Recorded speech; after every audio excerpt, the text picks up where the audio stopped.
You can know in one conversation, this is not somebody I want to work with.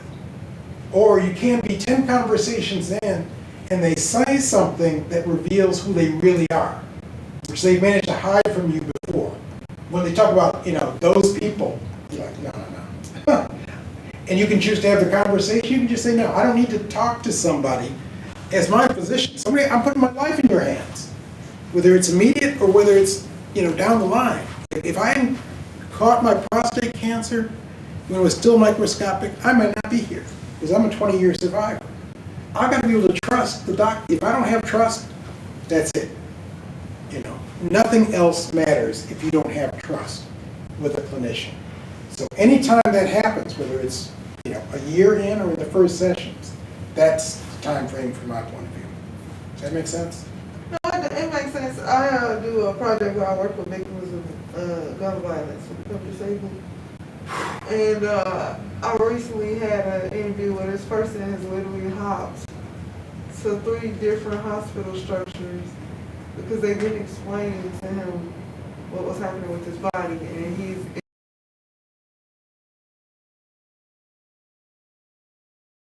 correctly than him actually being shot. Exactly. And what I will tell you about that, having been in healthcare for a long time, that is inexcusable. Okay? And I used to be a director of healthcare policy. So I would take issues like that and say, all right, what do we do about it? I was on the ethics committee for my health plan, and we got an issue like that. All right, how do we make sure that doesn't happen in our facility? We want to advocate so it doesn't happen anywhere, but we got control over us. No patient walking in should have that experience. So what I is each patient talk to advocates so they can help other patients. And if you've got a healthcare system, say I'm with Access Health, their network was here, right? If I got a problem with a facility that's part of health, I want to let that facility know, but I also want to let Access Health know, because you can't correct what you don't know. You can tell by now the quotes. Here's one of my absolute favorite people, James Baldwin. Not everything that is faced can be overcome, but nothing can be overcome until it is faced.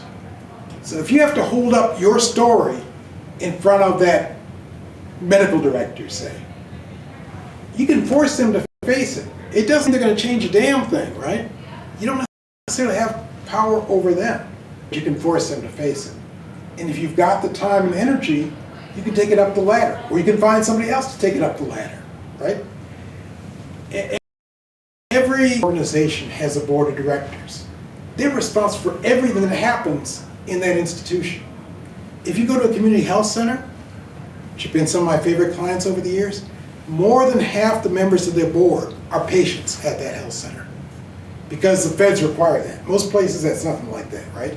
So if you look at a board, say you go to Erie Family Health Center, just to choose somebody. I know they're not in this area, but what's a local health center around here?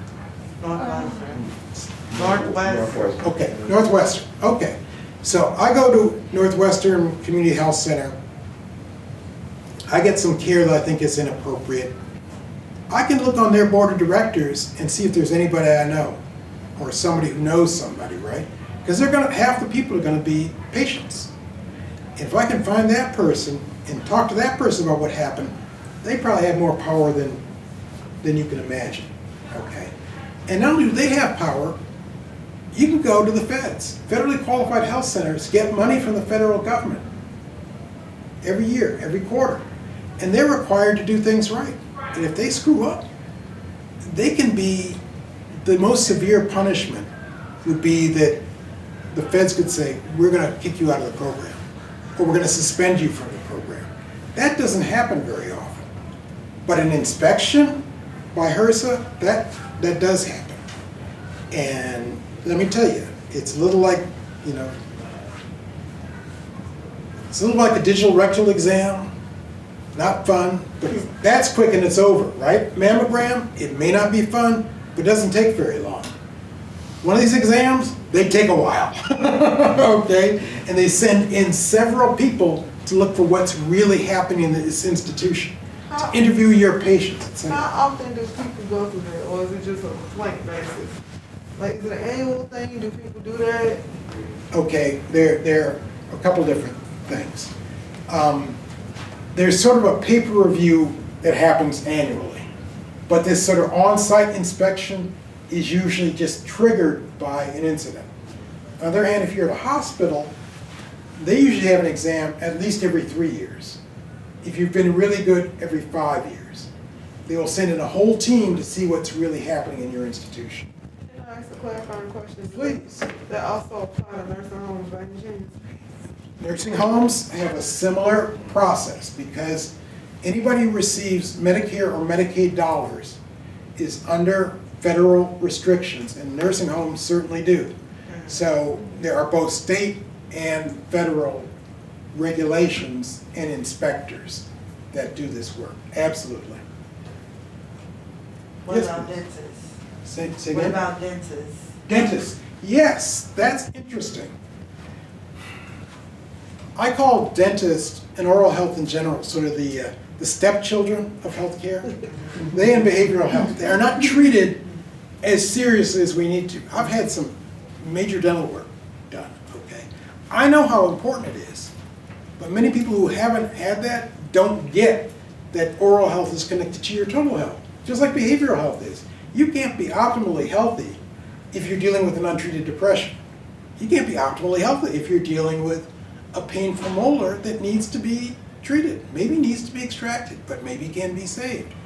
Oral health and behavioral health are treated like stepchildren, but they're very important. And yes, there are inspectors and so forth for oral health as well.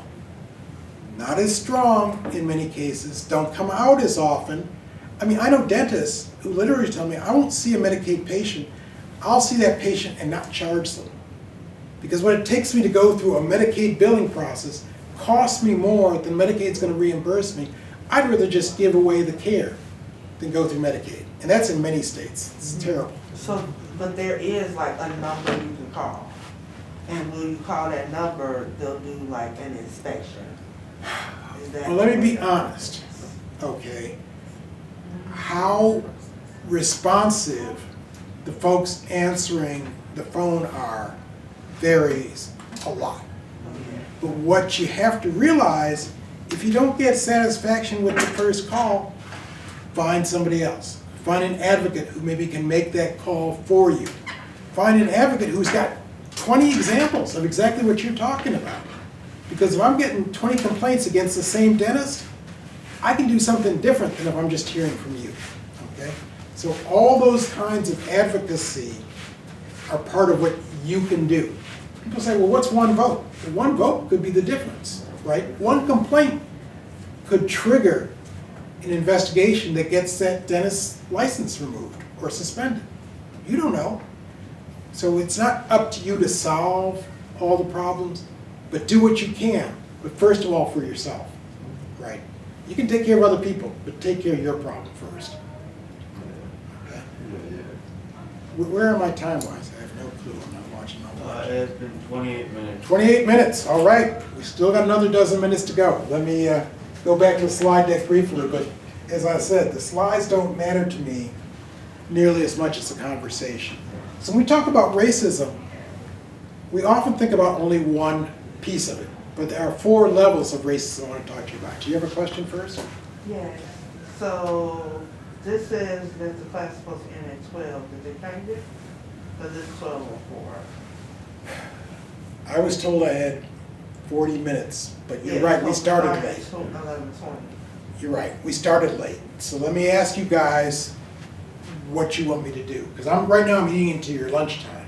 Lunchtime is supposed to start at high noon. Yeah. So can we spend another 10 minutes, wrap things up? Yeah. We can go. Okay, let me just set my timer for 10 minutes because you can No, tell. I got it's you. a I bit can long. remind you.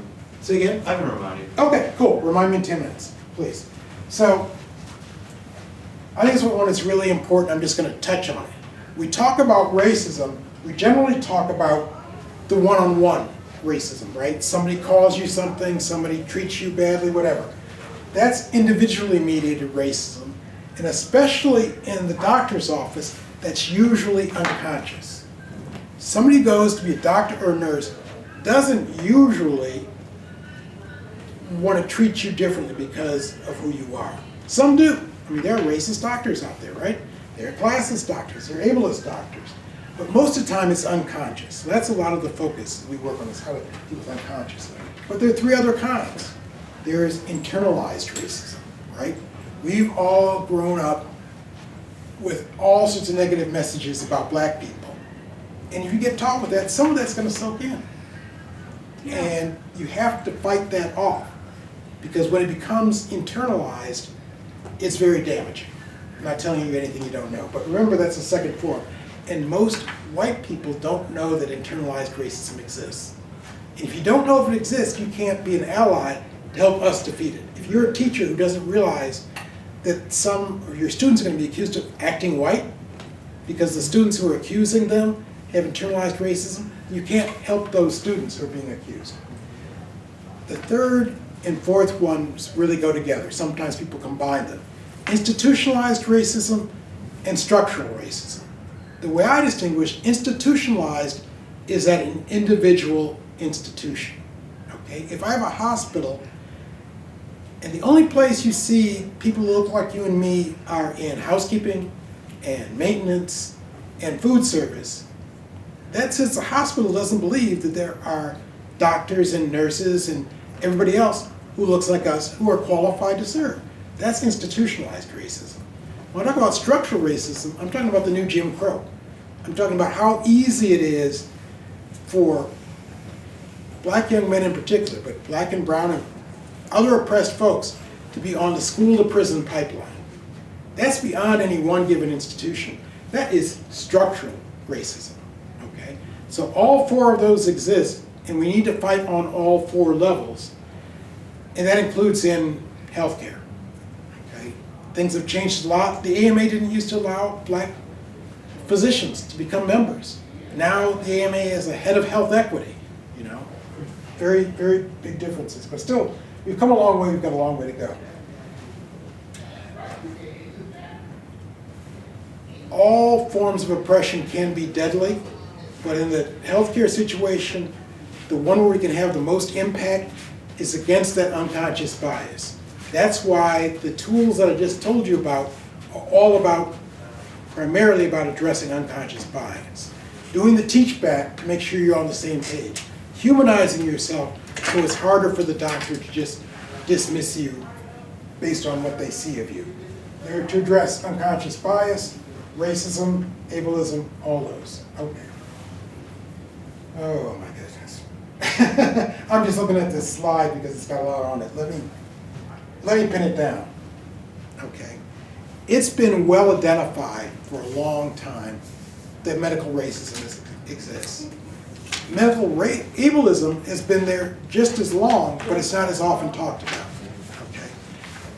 All those forms of oppression that you just identified, they all exist. And if you're in more than one category, you're going to be affected by more than one, and often they're synergistic. I mean, that's why black women are hurt so much, because they're both black and women. You know, and if you have a disability as well, I mean, all those things come together, and they're often not just additive, they're synergistic. They make the discrimination and the damage worse, okay? I've done some work with this with my mentor, Gus White. Anybody wants to read an academic paper, send me an email. I'm glad to send you the actual papers. But I'm giving you the bottom line of it, which is clinicians can do their own work, but most of them have not done and will not do their own work. So it's up to you to protect yourself using techniques like that. That's the bottom line of that. We're now really working hard to try and get hospitals, health centers, and others to do this work with their clinicians, because they're responsible for how you get treated as a patient, you know? And if you don't understand that, maybe we need to have the feds come in and explain that to you, okay?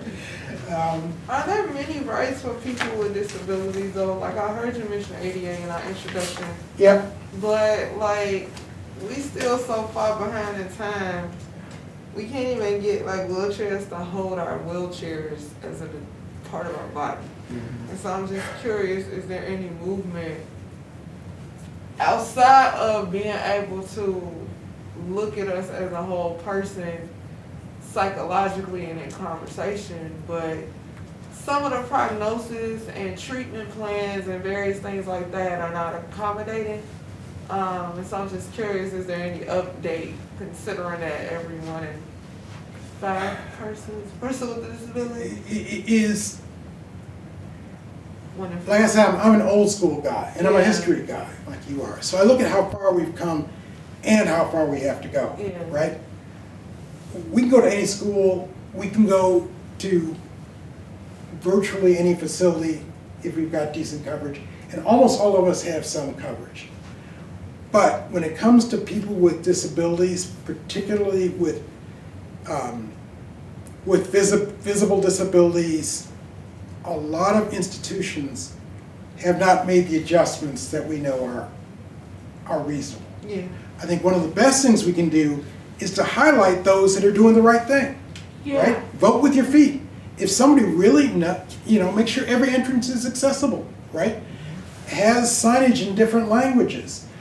Make sure that you can get to a clinician that really understands your condition and the whole of you. There are institutions who are doing better at that than others. We ought to frequent those, we ought to trumpet those, and yes, try and push on those who aren't there to improve. Long way to go. There are many more advocacy organizations than there used to be. Like I said, I'm a prostate cancer survivor. I headed an organization called Us Too that was a national group. It's now part of a larger national group called Zero, the End of Prostate Cancer. And so one of the issues we deal with a lot is disability, because prostate cancer can be a very disabling condition. So it's part of what we do, even if we aren't a disability organization. That's, I think, one of the most powerful things for us to do, is we have organizations that are interested in the same issues. We need to work together. Why shouldn't the Urban League, for example, have a health, I'm saying Lord Okay. because, no, I'm Go ahead. not Go knocking ahead. the Urban League. The issues that I have with organizations that represent lives is they usually leave disability out of conversation. Yes. So when we looking at economics, or we looking at stats, or we looking at just very institutional things, when you talk about ableism and biases, we not even included in the count. I get it. And let me tell you, this is better than it was and has a long way to go. But Yes. you remember what Shirley Chisholm said? If they don't give you a seat at the table, bring your folding chair. So Okay, so- we brought our rolling chairs, and I'm not negating what you're saying. I'm just saying that it's frustrating to continue to be left out of conversations that impact you so dramatically. I couldn't agree more. Yes, bring your rolling chairs, because there's a hell of a lot more work to be done. I understand that frustration. You remember 1954, Brown versus Board of Education, desegregate the schools with all deliberate speed. Well, here we are almost 70 years later, and there are a lot of schools who are more segregated now than they were then. Okay, now maybe black and brown people together, but it still means if you only have BIPOC people in the system, just like if you only have poor people in the system, you're not going to get the same level of service as if you have a more integrated system. So to me, you got to push on both sides. You got to say we deserve the same level of care as anybody else, and we also want integration. That's my point of view. Yes. But did you know that the American Disability Act was born from the Civil Rights Act? It was inspired. Yeah, did you know that? Oh, I absolutely know that. I mean, I was there, not live, but I was there when George Bush signed it. I know a lot of the history behind it. And I will tell you that the movements for civil rights and women's rights have really deep roots, and they're international. Yeah. I mean, King and Gandhi taught each other a lot of stuff. And yes, the disabilities movement, all the movements that are based on opposing oppression have learned a lot from each other. Absolutely. You give me the sign that I'm spent 10 minutes? Yeah, it's one. Okay. Let me see if there's anything else critical before I let you guys. I covered that stuff. It's QA and comments, which we've been doing a lot of.